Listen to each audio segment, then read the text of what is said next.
Slendy, Ego, Slendy, hey. Hit it out the park. Hit it with a strike. From the national anthem to the bottom of the night. I'm in Slendy, Ego, Slendy, Ego, Slendy, Ego, Slendy, hey. You already know what's up.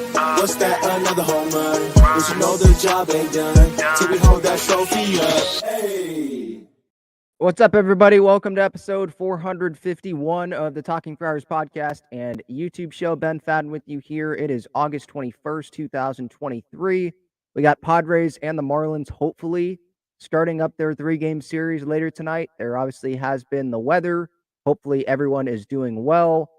Not a whole lot of damage. I definitely saw that there was flooding and it was a lot of rain yesterday. But on my end, seems like everything's okay. Hopefully that's the same for you. There's a lot to talk about here on this show. A lot of Padres prospects were promoted yesterday by the club. I don't think they've officially been promoted by some of the clubs because I'm looking at like the Fort Wayne roster, for example, and I still see Robby Snelling on there. And he was one of the names that was promoted to Double-A to San Antonio. So there's a lot of names. This isn't just one or two prospects that were promoted yesterday. A lot of names. So we'll get to that. Obviously, here to kick off this show.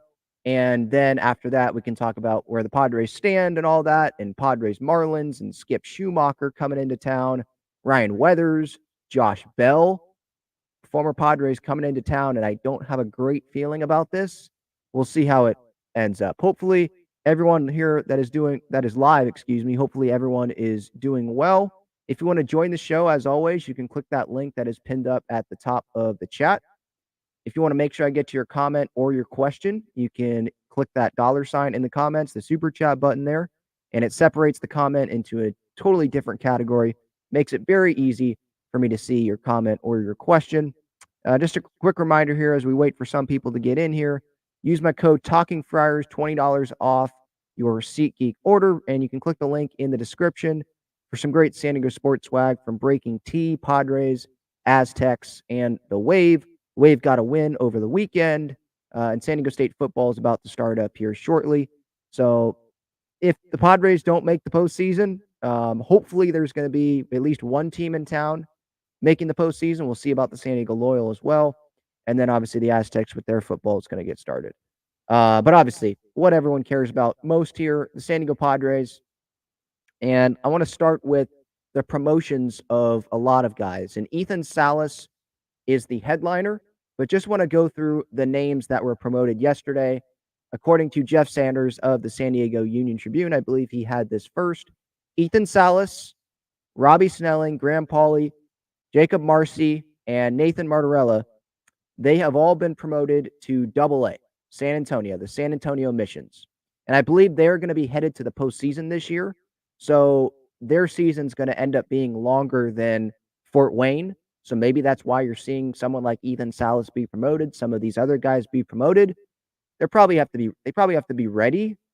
Now, you could maybe make the argument Salas isn't ready, but I think that the Padres want to have a lot of their core big prospects come up together and play together. And that's going to be their main message to Padres fans. Now, whether or not we decide to believe that, that's up to every individual Padres fan, right? But it does make sense that the Padres would try to spin this as, yeah, we're promoting these players so that they can play together and learn how to win together, even though I don't totally buy that because there have been times in the Padres history, right, where you bring up players all at the same time, and how did that work out? Not great. But maybe this is going to end up being different because the Padres can have Salas and Snelling, and now Jackson Merrill, he's in Double-A as well. He was recently promoted before these guys were.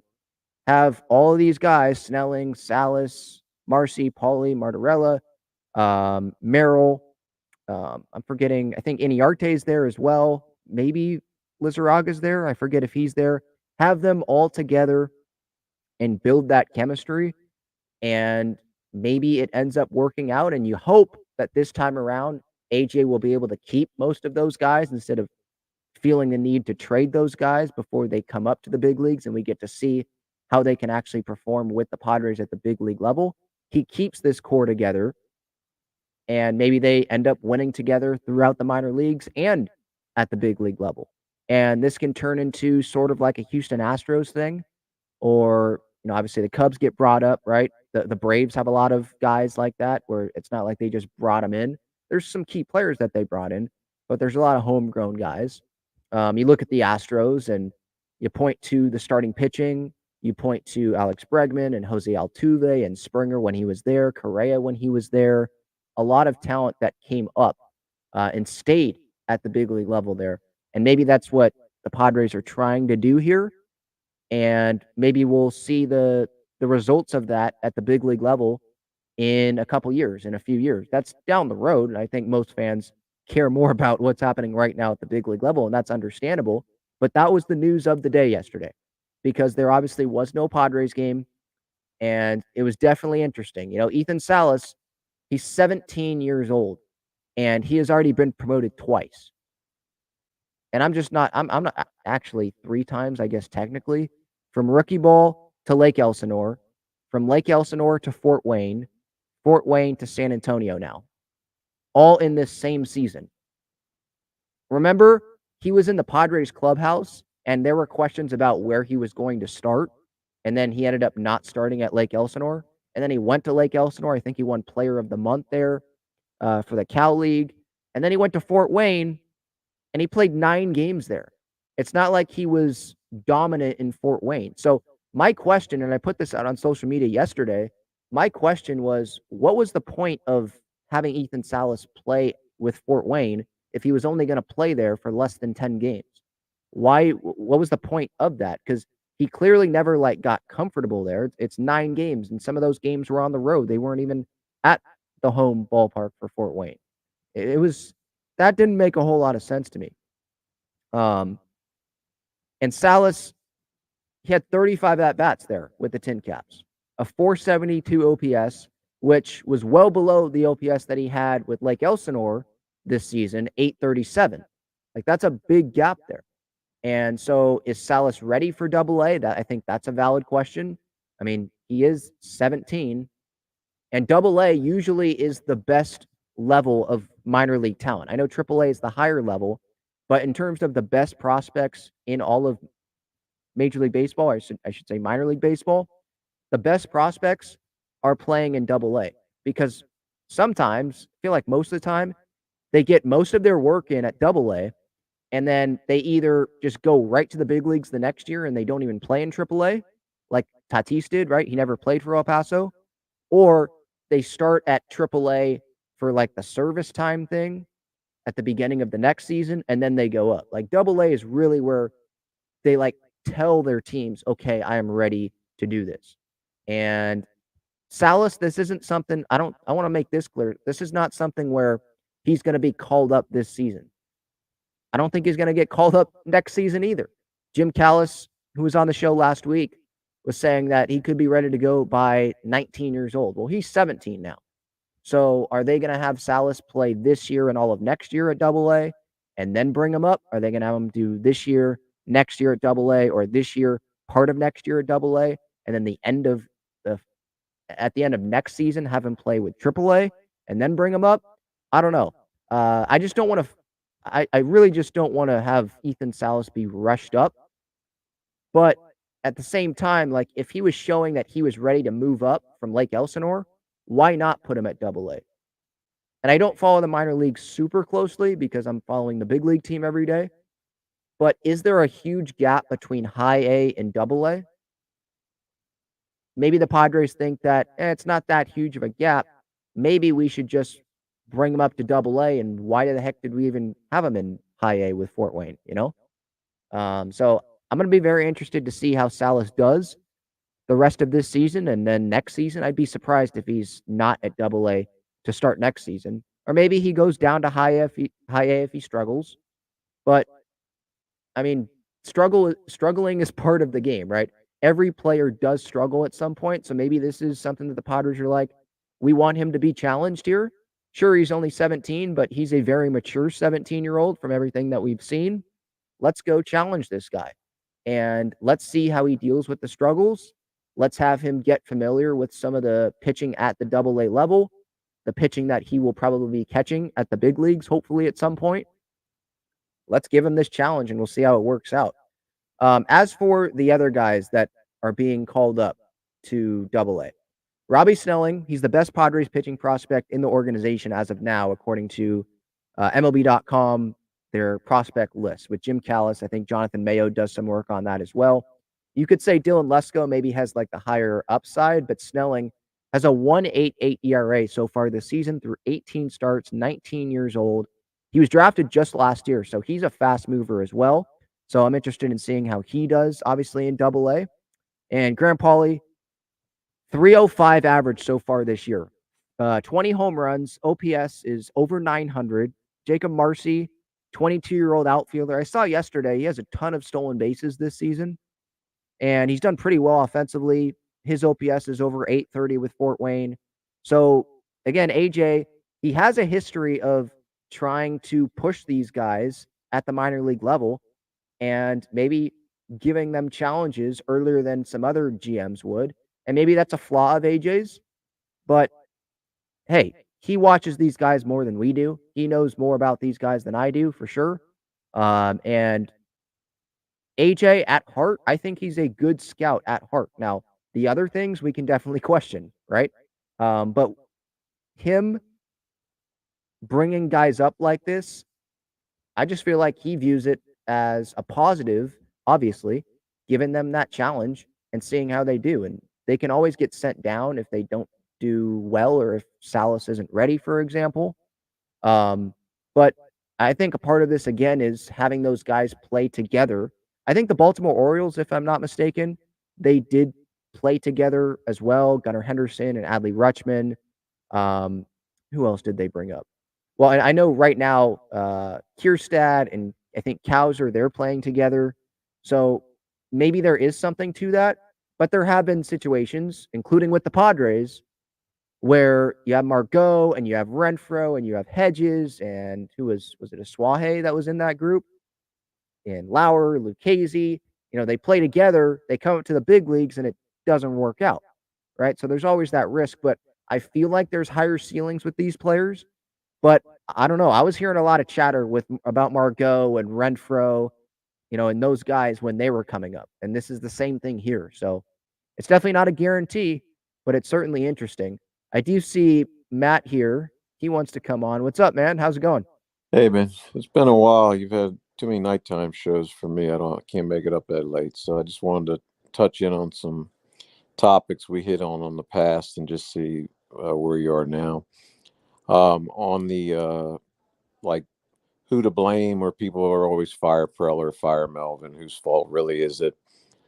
I think one time I called in on John and Jim when Kevin Acey was on there, and he said that Melvin has I don't know if he's right, but he said Melvin had full control over making out the lineups and full control over the bullpen. So if that's the case, then who has decided that Hader can only pitch when Hader says he can pitch? Who listens to that and says, okay, we're going to abide by your rules? Is that Melvin or Preller? In your opinion, there's no way to know. I'm just curious.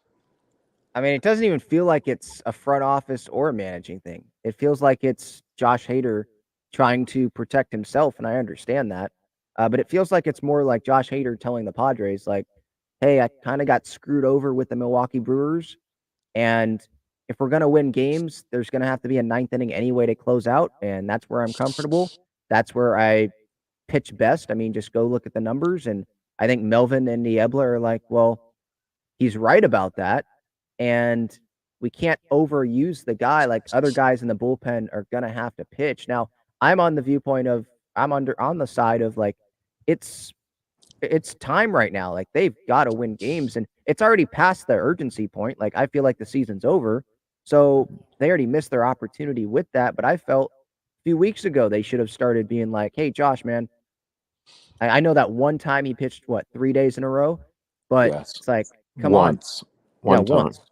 Like, come on, like, take it for the team. We're not asking you. And this, if I was Bob Melvin or Ruben Niebla, I would be like, I'm not asking you to do something that you haven't done in terms of the innings worked.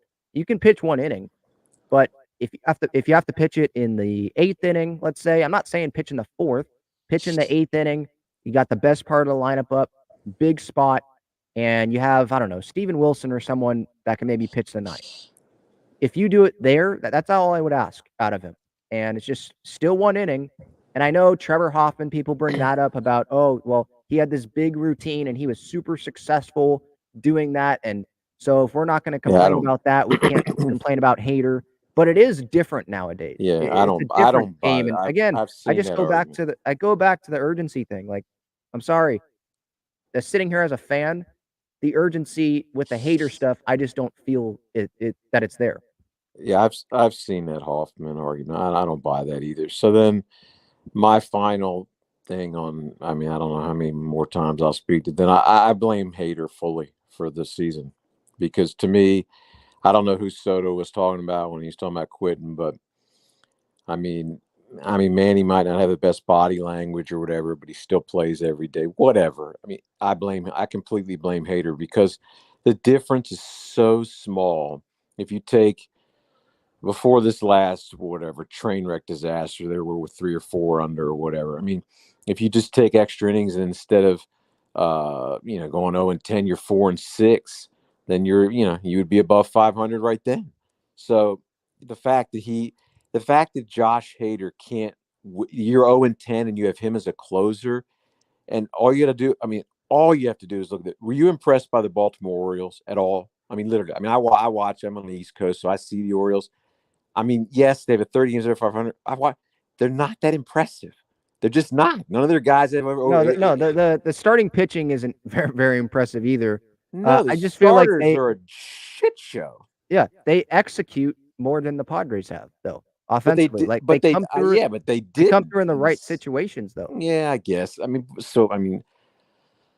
I don't know. To me, the difference in that team versus the Padres team is Felix Bautista versus Josh Hader. I've seen Felix Bautista literally pitch 2 innings for 3 nights in a row because they needed to either catch Tampa or hold off Tampa.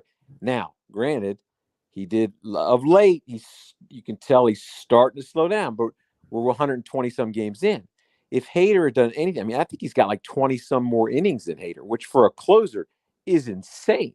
Yeah. So if Hader had put those innings in earlier, like you said, when it actually mattered, then I don't think we get to this point.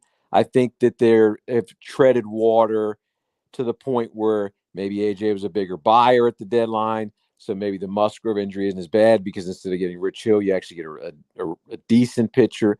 I don't know. I'm just, when I look back, I've got to blame him, because to me, it's just, I don't know what the point. It's like people say, oh, well, you can't have Bob Melvin going into a lame duck season coaching, so he's either going to fire or step down, because they're not going to extend him. Well, then this was basically a lame duck year for Hader pitching.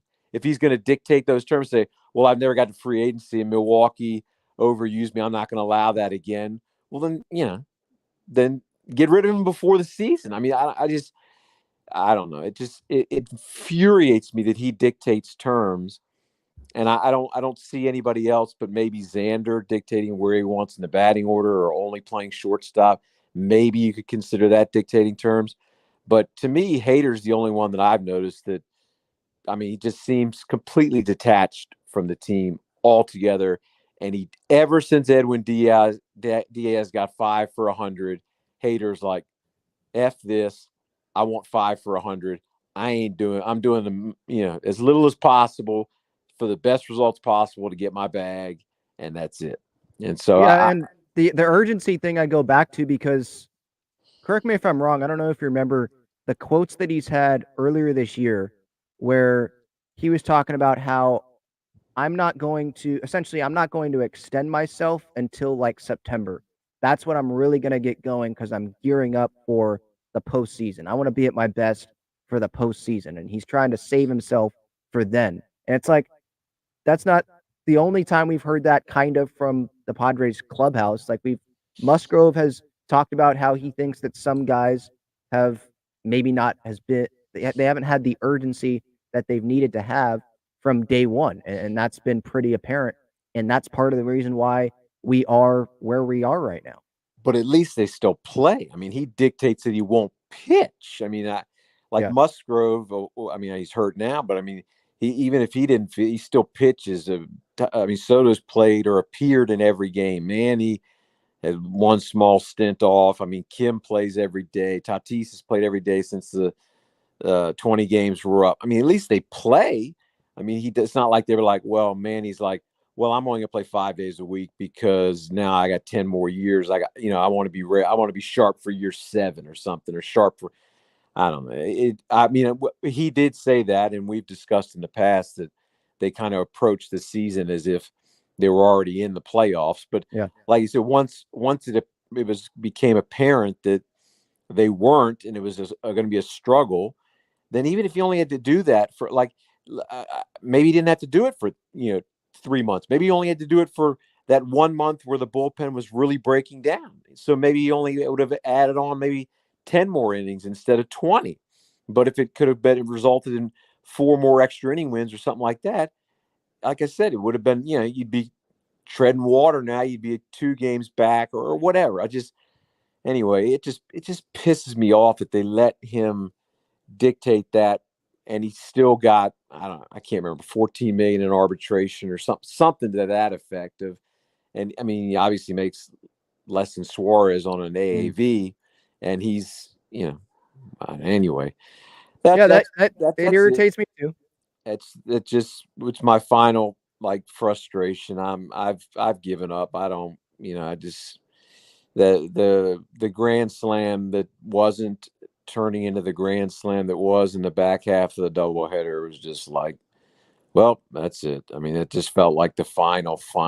Not that it hasn't been trending that way anyway, but that just felt like the final nail. So, anyway, I just wanted to, thank you for all the content you put out. I watch it all, whether it's live or on replay. Like I said, I can't stay up for the late shows on the East Coast, but I appreciate all that you put out. I consume it all. So thank you so much, Matt. I appreciate you. You're welcome on anytime. All right. Have buddy. a good one, man. All right. So I'm frustrated with the hater stuff too. It's a good point. And that's something that we have talked about. The urgency that has been part of it, right? We can point to different things of this Padres team and pointing to why they are under 500, why they are 7 games under 500. The lack of urgency from the very beginning, players in the clubhouse talking about that. Some guys in the clubhouse quitting. Quotes, in that Mariners series from Juan Soto talking about that, right?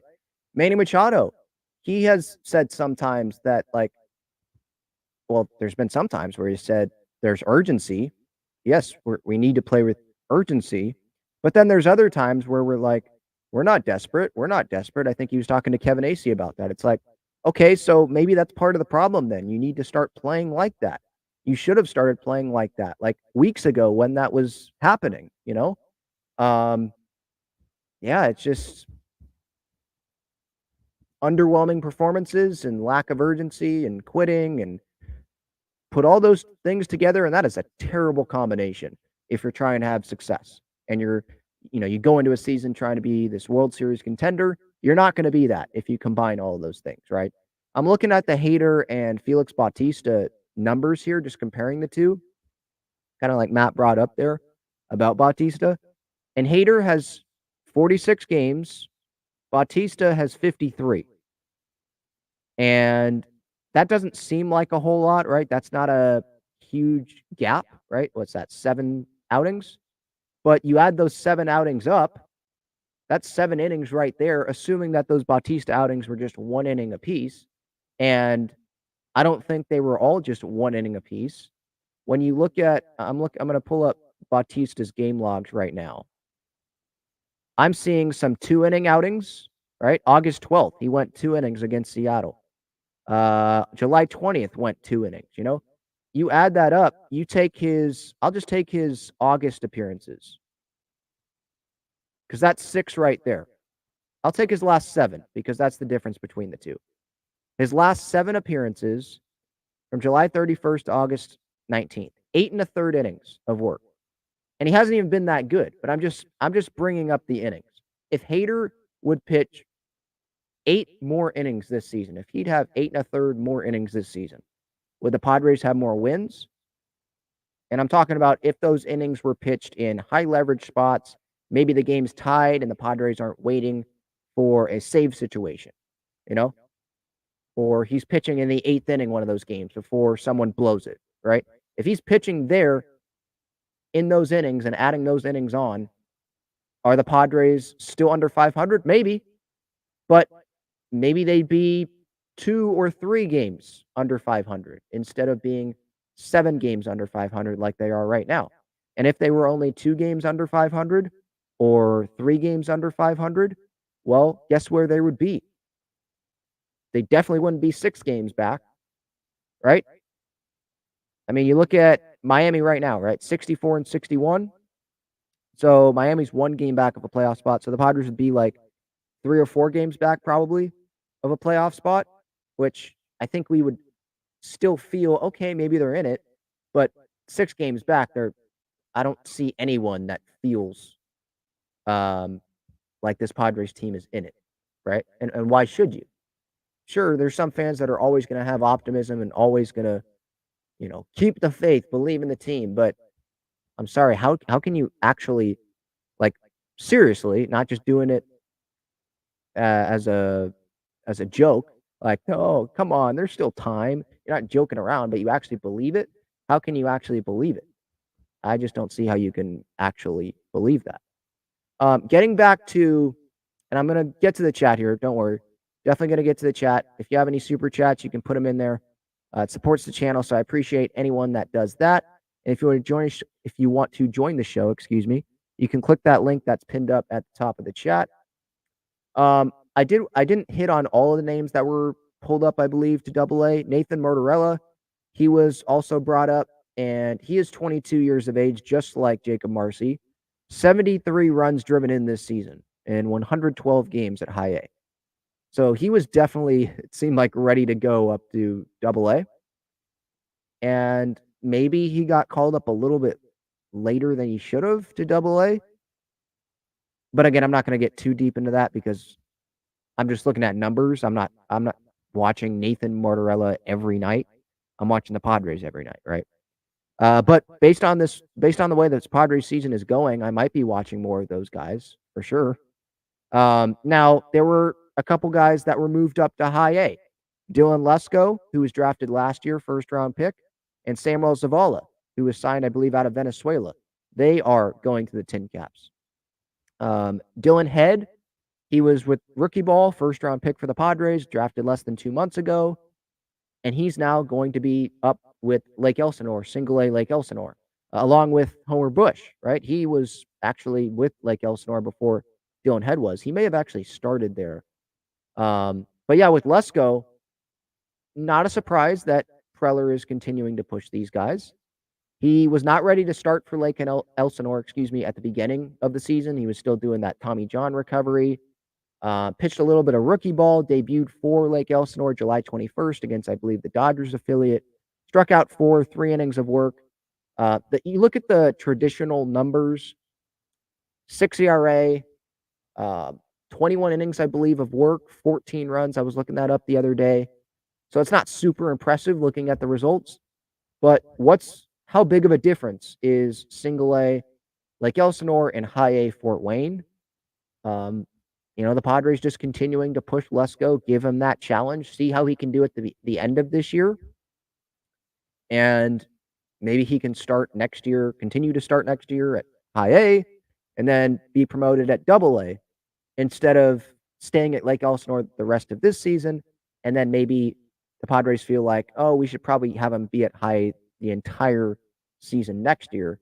It's just pushing guys up, and maybe it's too soon, but it's challenging guys, and we'll see how it ends up.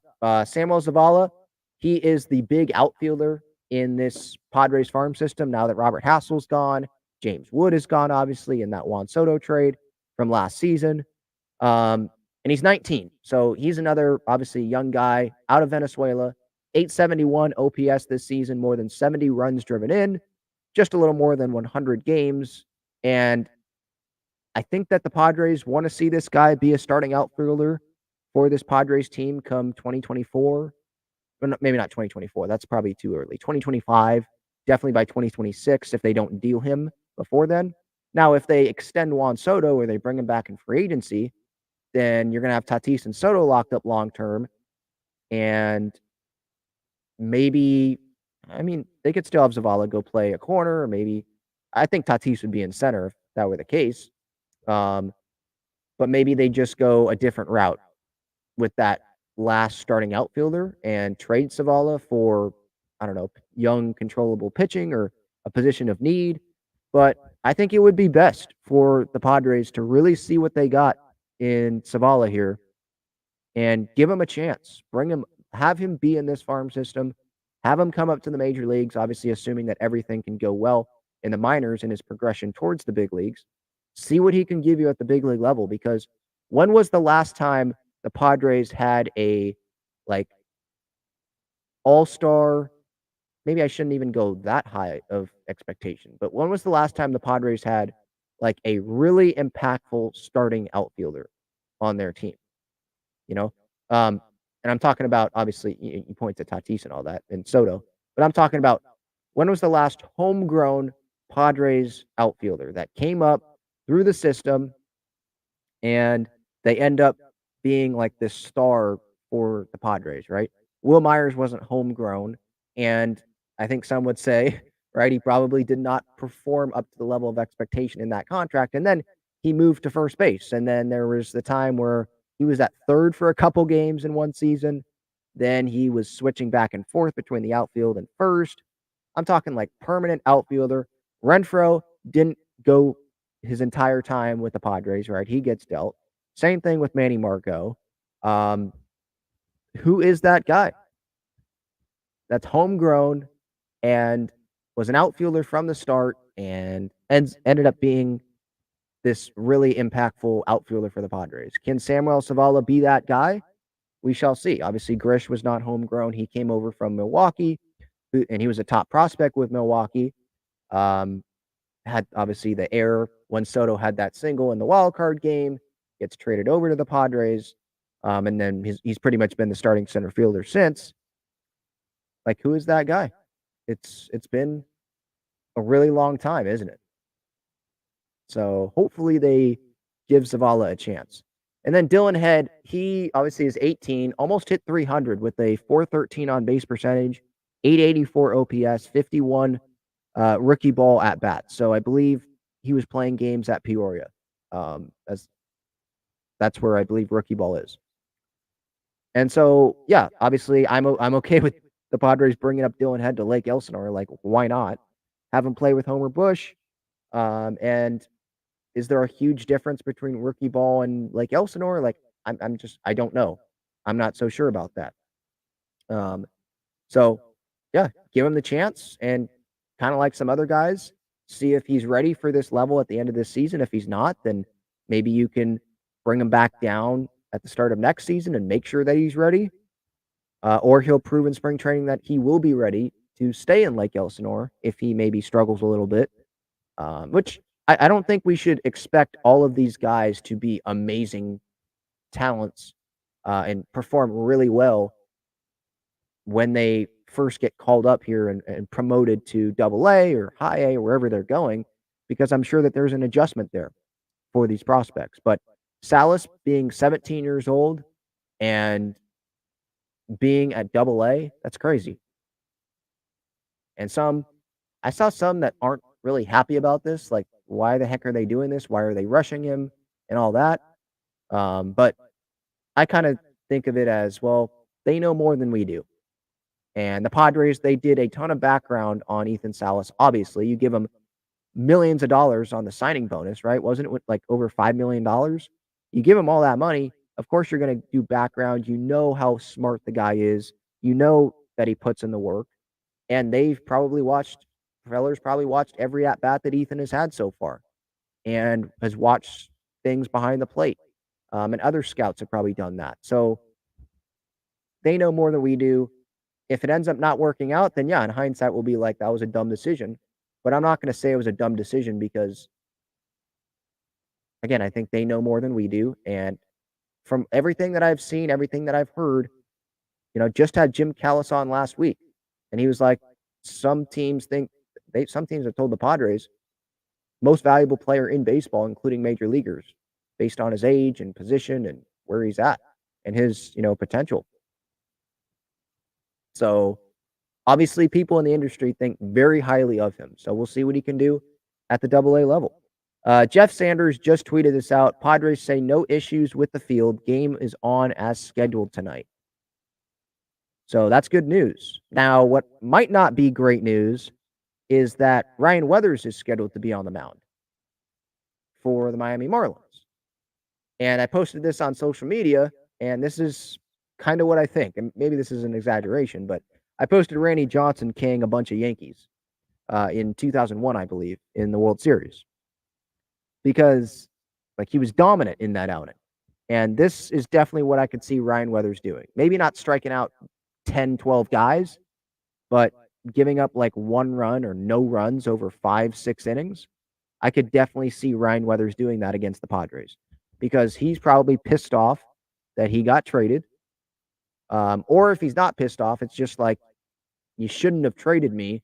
You're just playing your former team. So you want to do well, obviously, against your former team with the guy that traded you sitting up in his suite, at Petco Park and watching his ball club get dominated by you, right? I'm sure that's going to be a great feeling tonight for Weathers if he's able to do that against the Padres. And just looking at it from the perspective of, well, Ryan Weathers, he's not the best pitcher in baseball, right? And he's someone that got pounded in his first outing away from the Padres. I think he falls into the category of the not elite pitchers for sure, right? He's not that great at the big league level. And so the Padres, they've had some trouble doing well against guys that aren't those elite pitchers. And so this would fall under that category. And so it wouldn't surprise me if Weathers does, especially when you look at his lines on his game logs. His last outing, I'm looking at his game logs here, and it says he hasn't pitched since August 5th. So maybe, let me see, was he put on the IL? I wonder why it says that he hasn't pitched. Let's see what's up with him there. But his only outing, it says here on his game logs, with the Marlins, 3 2/3 innings, gave up 6 earned runs. He gave up 2 bombs. Let's see here. He was optioned to the minors. So the Marlins are calling Ryan Weathers up to pitch in this game tonight. So yeah, I don't have a great feeling about this. Skip Schumacher, former Padres coach, who was in the same clubhouse as Ryan Weathers, knows probably a lot about Ryan Weathers, calling him up to face the Padres at Petco Park. That doesn't sound great for me. I'm just saying. I'm totally not going to be surprised if Ryan Weathers shoves against the Padres today. And he knows the Padres hitters. Now, the Padres should know Weathers, but he knows the Padres hitters, I'm sure. He's probably thought, how would I strike out Manny or how would I strike out Tatis? I'm sure he's faced those guys in spring training at bats, and that's different, totally, obviously, than in the middle of the season. But, yeah, don't have a great feeling. And Skip Schumacher, he already has enough motivation, right? Trying to get his team to the postseason. The Marlins are actually in the fight for a postseason spot. The Padres, I don't consider them actually in the fight right now because look at the big gap in the wild card standings. There's a 5-game gap between Marlins and the Padres. They're just not there. They're not in that bunch there that are 1 or 2 games away from a wild card spot. So he's fighting for that. But also, he gets to come manage against Bob Melvin, who has a ton of experience, obviously, managing big league ball games. And he gets to manage against the organization that ultimately didn't give him that managing opportunity, right? He left the Padres to go, I think, to the Cardinals for 1 year, and then the Cardinals to the Marlins because he interviewed for that Marlins job with Kim Ng, obviously running things there in Miami, and took that. So I don't know if he has any bad feelings about the Padres organization, but if the Padres wanted to go to Skip Schumacher from Jace Tingler, I think they could have done it. I think Skip would have taken it, right? Wouldn't he have? If he was offered the managing job by AJ and Bob Melvin wasn't, would he have took that job? Now, I don't think he was ready. I think he said in a past interview that he wasn't ready for it when he interviewed, I want to say with the Mets. So maybe that's how he felt with this Padres thing. But I'm sure he wants to come beat the Padres for sure. Like there has to be some inner motivation as well. Okay. Come back from a quick break and then I'll get to the chat. Check out Gaglione Bros' famous cheesesteaks and garlic fries on Friars Road. You can visit their website, gaglionebros.com, for their entire menu and enjoy their cheesesteaks and fries at Petco Park and Snapdragon Stadium as well. I'm looking at the Marlins probables for this series. Ryan Weathers today, Jesus Luzardo, who's another former top prospect, highly thought of pitcher. And then Wednesday, Sandy Alcantara, who has not been the same pitcher this year as he was last year when he won the Cy Young. But it's still you still look at the name and it's like, oh crap. Because Rich Hill's pitching for the Padres on Wednesday in that series finale. Yeah, 4.11 ERA for Alcantara. So you're not looking at that and being blown away by any means by that. But you still see the name, and he has been pitching a little bit better as of late. Last outing, quality start against the Dodgers, 6 innings, 3 runs. Outing before that, he went a full 9 innings, gave up 1 run.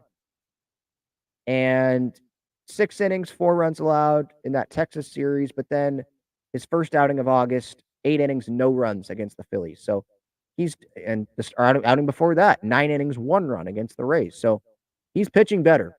This is not the same Alcantara that we saw earlier in the. Did we see him earlier in the year? No, he didn't pitch against the Padres earlier in the year. But this is not the same Alcantara that had a 5.09 ERA after his first 6 starts of the season. It's a different guy that we're seeing.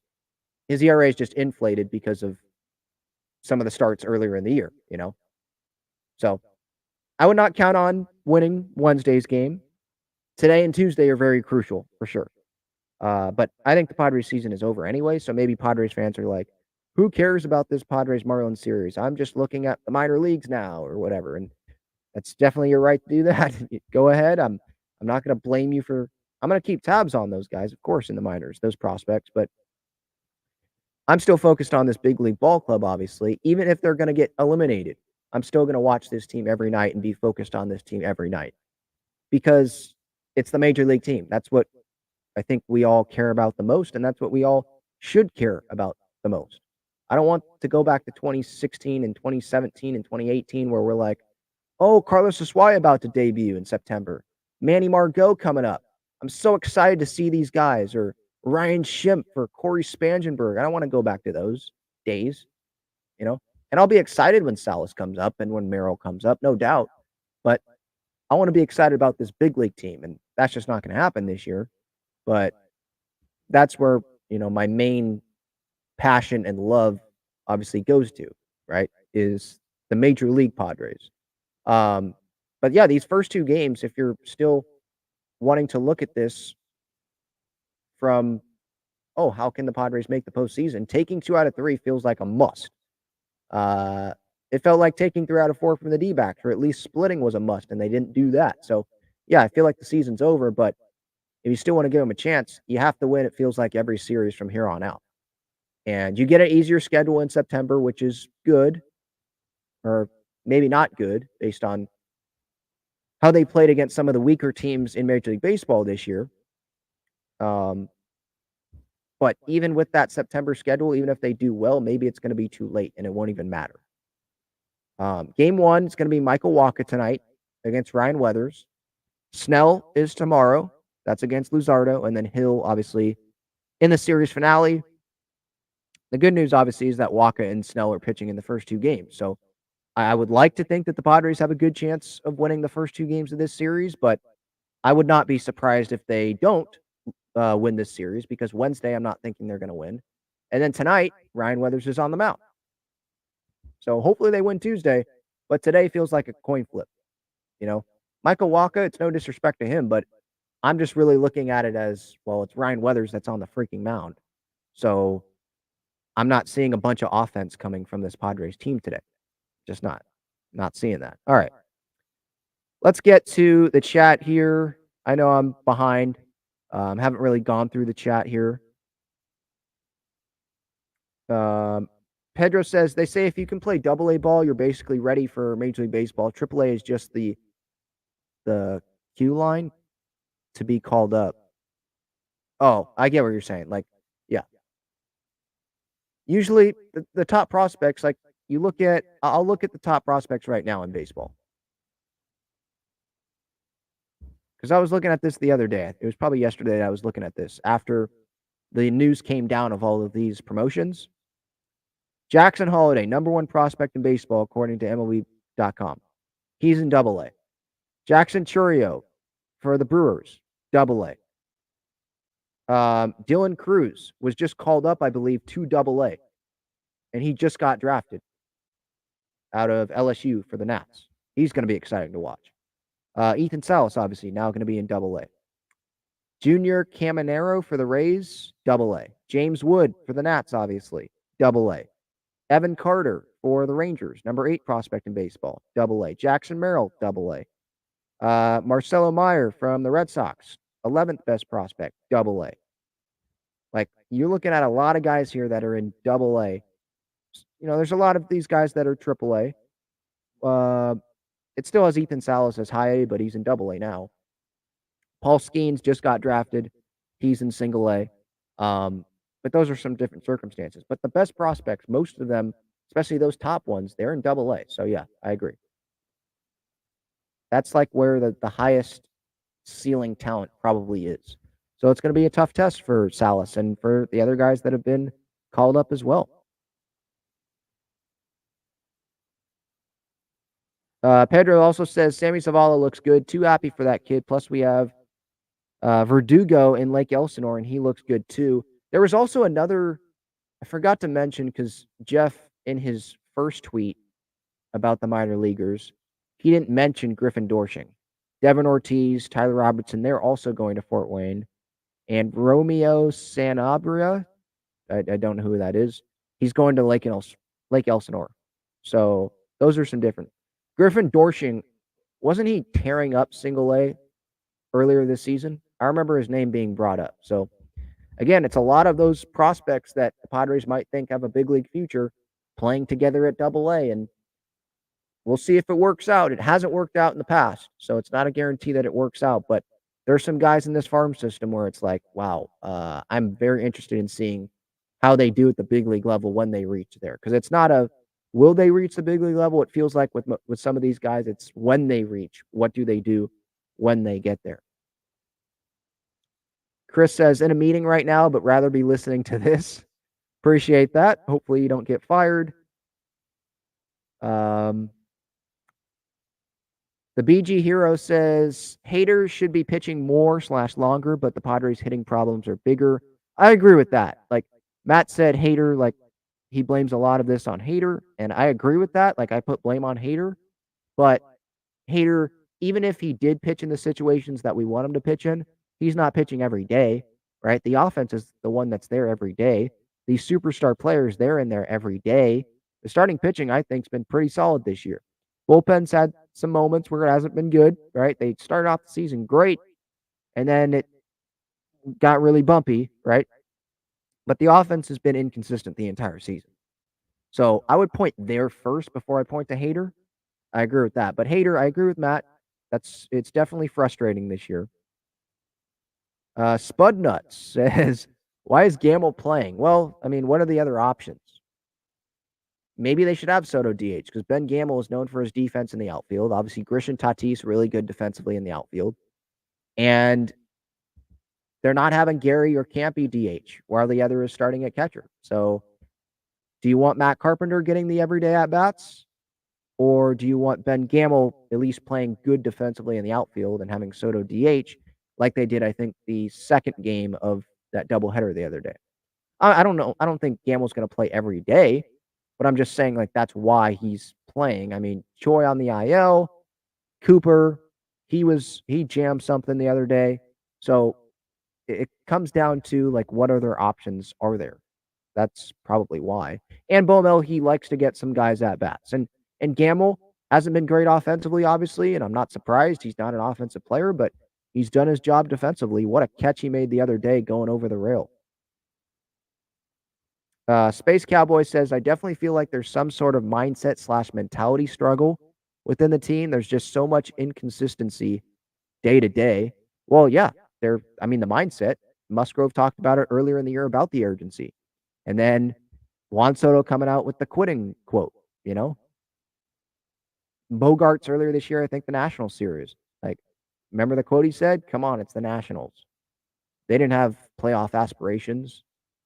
So yeah, it definitely there has been a mindset mentality struggle with this team. Bob Melvin has said he pulled that card much earlier than he did last year. Obviously, we know what happened last year, September in Arizona. Then they start playing good baseball. They go on the long postseason run. This year, he pulled that thing in, was that April that he did that? I think the Twins, that Twins-Dodgers stretch there, where he was like, we got to play with a little more fight. We got to we got to want it a little bit more. He said something to that effect, I think in Minnesota. So, yeah, I agree. Matt says, I know you only went back to August, but Felix Bautista has 16 more innings pitched than Josh Hader. And before his Astros blow up, he had a .69 ERA. So it's very comparable, just way more innings. Okay. Yeah. Yeah, that's fair. I definitely, yeah. But, and I brought up, like, even just with those numbers there, if you put those innings into some crucial situations this season for the Padres where they opted not to go to Hader, or Hader said, I'm not available here. I don't want to pitch in this spot. And so the Padres didn't go to him. You add those up and it's like Padres could be in a better spot than they are right now. And we could maybe feel a little bit more like they're in it instead of saying season's over, you know? Spudnuts asked Ben, who's your favorite Padres prospect? I mean, that's tough.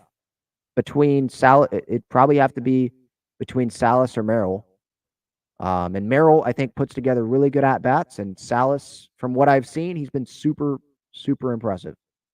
I know he wasn't super impressive numbers-wise in Fort Wayne, so that maybe that's why I was a little head-scratching why the Padres decided to pull Salas up after struggling in Fort Wayne. 9 games there, and they pull him up.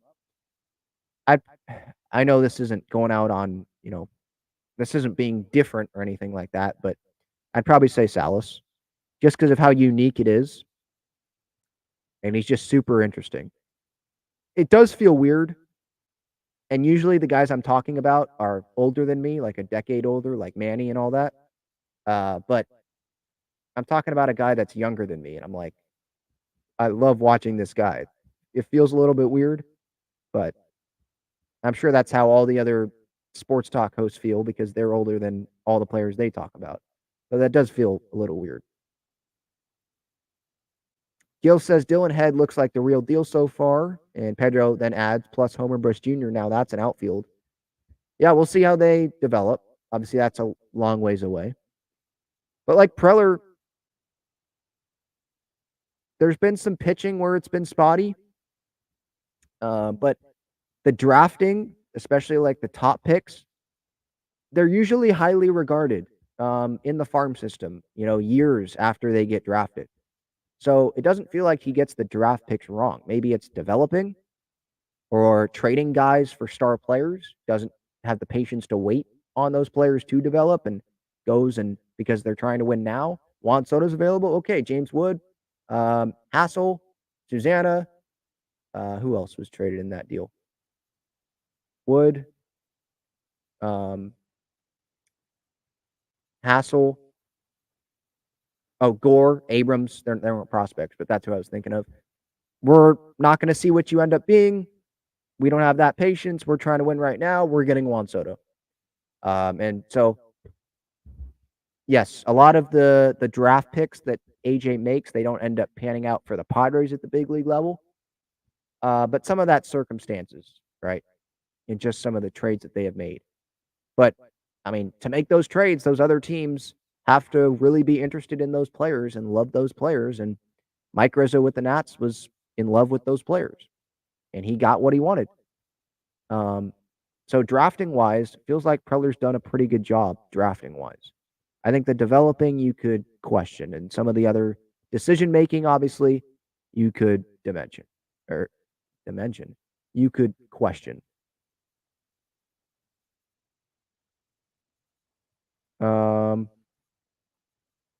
Yeah, Terso Anellis, he's in AAA, I believe.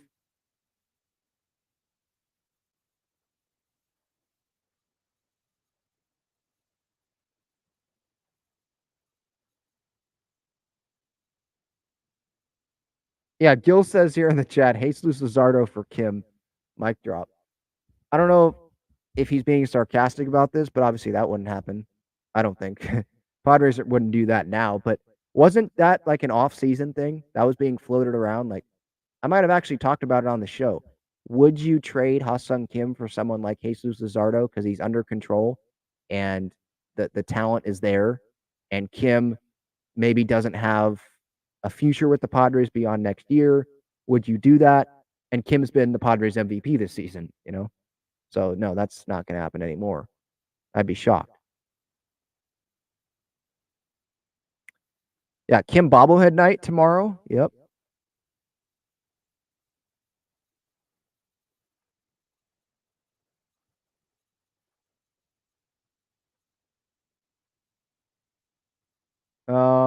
Continuing to go through the chat. Oh, I got a super chat. Sorry. Just saw this, Pedro. My bad.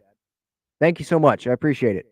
Says, so what's your dream offseason moves? Front office and players wise, fire Preller, keep Bomel, and any wild trades, even with the clubhouse drama. My dream offseason. Man, because I'm talking about this team and, you know, paying attention to this team day in, day out, I haven't gotten a ton of time to think of my dream offseason. Is Shohei Ohtani on that list? I'd love to have Shohei Ohtani, but do I want the I mean, it's not my money, I guess, but do I want the Padres to pay $600 million for Shohei Ohtani if it's not a guarantee that he pitches and hits at this level for the next decade? Do I want, even though Shohei Ohtani, and an amazing player, obviously, the greatest talent I've ever seen, do I want the Padres to do that and give another player a huge contract? And this one would be way bigger than any other contract.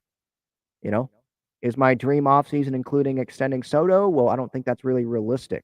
I don't think an extension would happen when he's this close to free agency. And they're going to miss the playoffs this year. So I don't even think I could include that on my dream offseason wish list. If the Padres miss the postseason, it's probably Preller being gone and Bomel staying would be on there. But again, I'm trying to think realistic, and I don't think that's realistic that Preller goes. I don't see him going. It can be realistic in my head. Like if I were Peter Seidler, I would do that, but I'm not obviously the one in control of those moves. So again, realistic. I guess a dream sometimes isn't realistic. So sure, if I'm taking realistic out of it and I don't care about the money and all that, just accumulate the most talent and whatever, I guess it would be keep Bob Melvin if he wants to stay, bring in another president of baseball operations, a new GM, bring in Shohei Ohtani, screw it. Probably bring back Snell because of how great he's pitching. Because I'm not super sold on the other free agent starting pitchers right now. I haven't dug deep into those, so maybe in the offseason I will be sold on those guys. I'd wait on the Soto extension, to be honest. Because I think his asking price is just going to be super high and continue to be high. Probably move Tatis to center field. Get him comfortable there. I think trading Kim might make a little bit of sense, but I'm trying to win in 2024. So I don't want to trade Kim. And Crony's obviously here. Manny's here. Bogarts is here. Yeah, that's a tough one because this is part of the reason why Seidler will keep AJ. It's he probably sees, well, there's not a whole lot to do with the roster because of all the contracts that are here. Like you're not getting rid of Soto because you're trying to win next year, right? You're not getting rid of Kim. Crony's here. Manny's here. Xander's here. Campy's here. Maybe you bring back Gary. Maybe you bring back Snell. Maybe you bring back Waka on the club option. We'll see what happens with Lugo, but Musgrove's here. Darvish is here. Grish is under contract. Tatis is here. Soto's obviously here for next year. Suarez is here. A lot of the bullpen guys have a contract at least for next year. So, yeah, there's some guys that you might have to replace, but your stars that are going to get you somewhere, they're already here pretty much, right? So why would I change the GM and think it's going to change when most of the roster is going to stay the same anyway, I would think. Maybe that's what Peter Seidler's thinking. So, yeah, Pedro, great question. I know I didn't answer that fully there, and I was kind of rambling there, but I will definitely have a lot to say about that in the offseason when I've really sat down and thought about the offseason and what I would do. And I think the Padres would say that same thing if you ask them that. Like, I think they will have a better answer for that when they talk about it in the offseason. They probably already started talking about it, and I'm sure they have because they think about everything. But yeah, they'd have a better answer. I'll have a better answer for you when I actually really sit down and think about what's best in the offseason.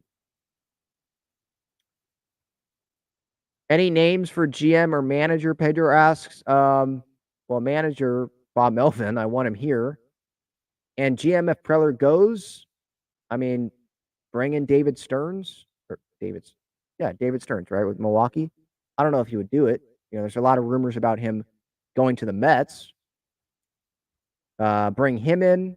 I would bring in Theo Epstein if he's up for it. I would bring in James Click, who I believe is with the Blue Jays now. Obviously, did not continue with the Astros there. I would bring him in if he's willing to do it. Those are names that pop off the top of my head immediately. I think the Orioles, their assistant GM, I think he was with the Astros. I would interview him. The someone with the Dodgers. I know it's maybe a little bit weird to say, but someone with the Dodgers or someone with the Braves under Anthopoulos. Because obviously they're having continued success. The Astros continuing to have success. Get someone in there, and hopefully they can bring that over to the Padres. That's what I would think for GM, president of baseball ops, if AJ goes. But again, realistically, I don't think we should even talk about GMs because AJ's not going to go anywhere. Pedro asks, what do you do with Soto if you get Ohtani, though? Well, then you don't bring Soto back. Do you trade Soto to get something back? I don't think Seidler would do that. I think they'd probably just go all in for 2024 and just hope that it works out. And if you don't bring Soto back, well, you have Manny, Xander, Tatis. People don't want me to say this, but Crony, because he's on a long-term contract. You have those guys and Ohtani long-term.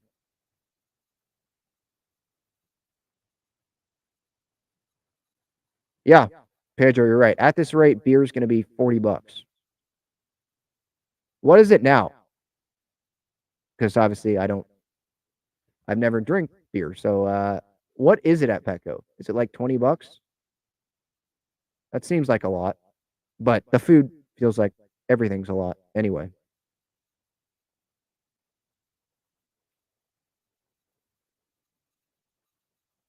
Yeah, Matt, that's who I'm talking about. The O's assistant GM, Elias's right-hand man. Who is that? Let me see here. Orioles. Is it the Mejdel dude? Under Mike Elias. Let me see here. Sig or Sig? Sig Mejdal. Sigmedal. Mejdal. Vice president and assistant GM for the Orioles under Mike Elias. I would think about someone like that. And the Dodgers, they can't refuse they can't say no to the Padres if the Padres go to them and be like, we're requesting to interview the right-hand man to Andrew Friedman. They can't deny that. Or they go to the Rays. I think it's Eric Neander who runs their club, right? He can't say no. So because it's a promotion, I believe. I think that's the rules. So I don't think it's something where it's like, well, they're not going to allow the Padres to do that. I think they can't allow because it's a promotion. Like for example, with Ryan Flaherty, I know it's his coaching staff, but Ryan Flaherty, the Padres rejected the Mets to interview him for bench coach, and they were, I think, allowed to do that because that would have been a lateral move. Because the Padres, they made Ryan Flaherty the bench coach. They gave him bench coach / offensive coordinator. So they elevated his position, even though Ryan Christensen's the bench coach because he's associate manager, I believe. But see what they did there? They made him the same level, technically, in terms of title, as what he was going to be interviewing for the Mets. So they could refuse it there. But if the Mets, let's say they didn't hire Buck and they wanted Ryan Flaherty, I don't think they could I don't think that they could block Flaherty from talking because that would be a elevation for Flaherty personally, right? So we'll see what happens there. $18 is what beer is. Jeez Louise. And people do that. People really spend like how much money? How much money would a family spend? Like a family of 4 at Petco. Tickets like $40 a piece. You know, okay, that's already $160. And then you're paying for parking, and parking can be $40. That's $200 right there. Then you're paying for maybe a couple beers. Let's tack on another $40. And then you're paying for food maybe. Tack on another $40. I mean, you're paying a few $100 to go to one Padres game. It's a lot. And then you add on that to season ticket holders doing all that all the time and going to all those games. And then the team's not performing on the field. And then the team is like, no, we'll still just raise prices. See how that pisses off fans? It definitely adds up for sure. Yeah, I agree, Matt. I've never heard of an offensive coordinator in Major League Baseball. Yeah.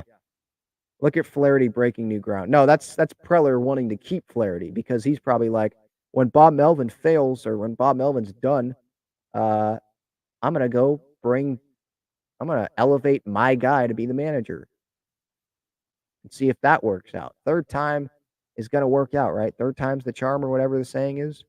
That'll work out. No, I don't see that it's going to work out. Pedro says easily over $500, and that's nosebleeds. Yeah, and the kids, the wife wants jerseys, toys. Yeah.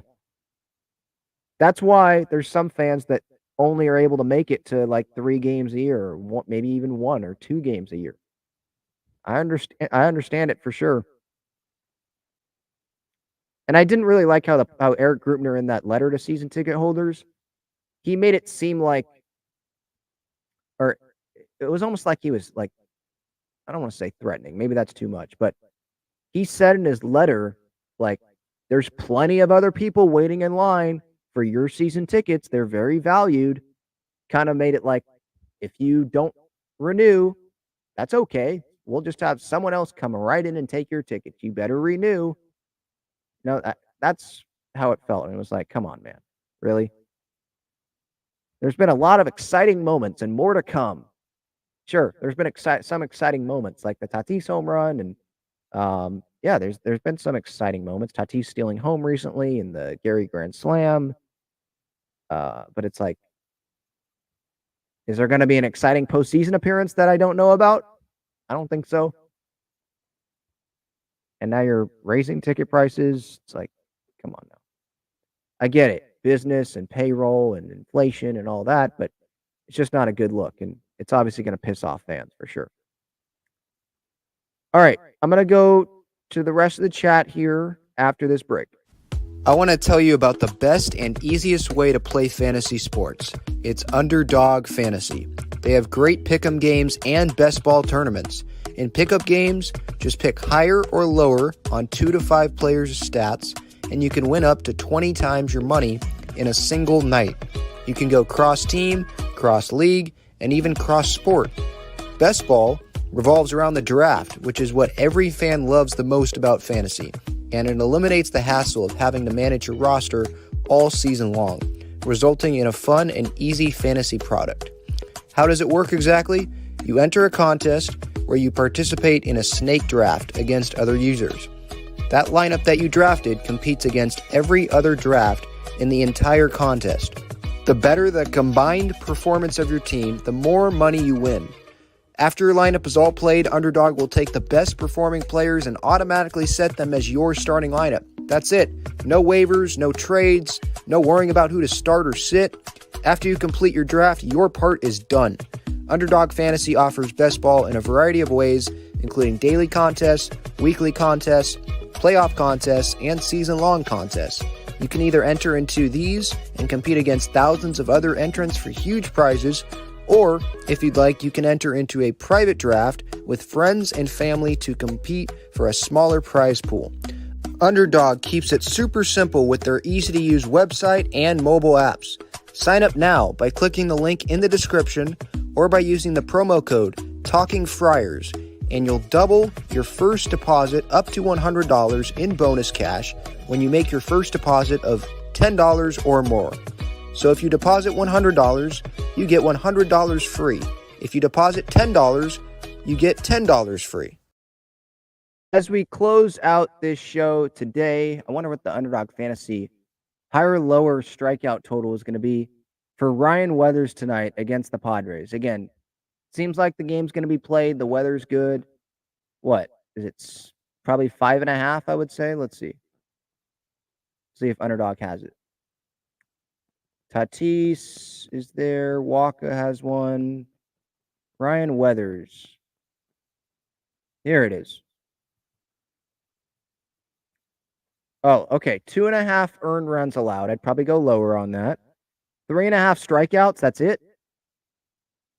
Well, I know in his last outing, he only went like 3 innings, right? But, I mean, it's the Padres. Probably go higher on that. 5 hits allowed. We'll see. Nationals, by the way, they just extended Davey Martinez, and they're about to extend Mike Rizzo, it looks like. So they're believing in their rebuild, and they're believing in the Juan Soto trade, obviously, with Mike Rizzo, what he did there, the prospects that they got. And it seems like they are trending upward. So we'll see how Gore and Abrams do as their careers develop. We'll see when Wood and Hassel end up being called up.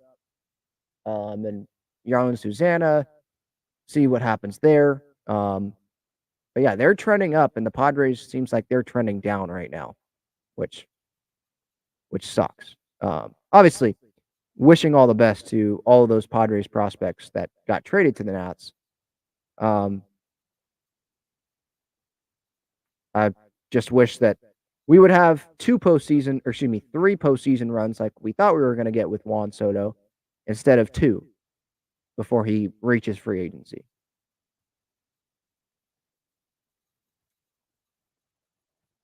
Okay, anything else in the chat here before I get out of here?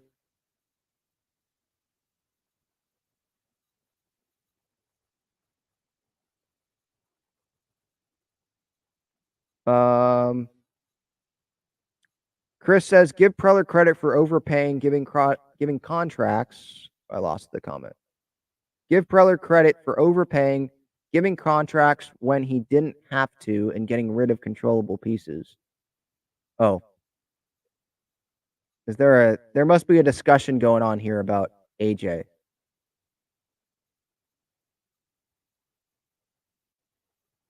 Yeah, AJ is excellence. I still, it's hard for me to believe that Seidler actually said that. I mean, come on. Right in the middle of a bad road trip as well, like against the Nationals and the Reds. Like, what are we doing, Peter?